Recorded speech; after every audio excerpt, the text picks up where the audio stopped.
ঘূর্ণিঝড় রিমাল বর্তমানে স্থল গভীর নিম্নচাপ হিসেবে অবস্থান করছে। দুর্বল হয়ে ধীর গতিতে উত্তর পূর্ব দিকে অগ্রসর হচ্ছে। ফলে সারা দেশে প্রচুর বৃষ্টিপাত হচ্ছে। আজ সারা রাতে বৃষ্টি হবে, আগামীকাল সকাল থেকে বৃষ্টির প্রবণতা কমে আসবে। ঘূর্ণিঝড়টি স্থল নিম্নচাপে পরিণত হওয়ায় মহা বিপদ সংকেত কমিয়ে ৩ নম্বর স্থানীয় সতর্ক সংকেত দেখাতে বলা হয়েছে।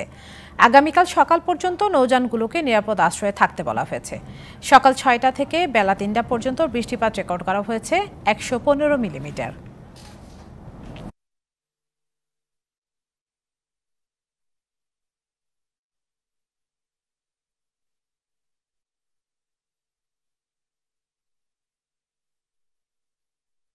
আগামীকাল সকাল পর্যন্ত মোটামুটি অনেক জায়গায় বৃষ্টিপাতের প্রবণতা থাকবে।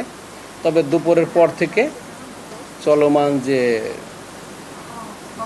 নিম্নচাপটি ছিল সেই নিম্নচাপটি দুর্বল হয়ে আস্তে আস্তে লঘুচাপ হয়ে যাবে এবং বৃষ্টি জড়িয়ে সে আস্তে আস্তে গুরুত্বহীন হয়ে যাবে।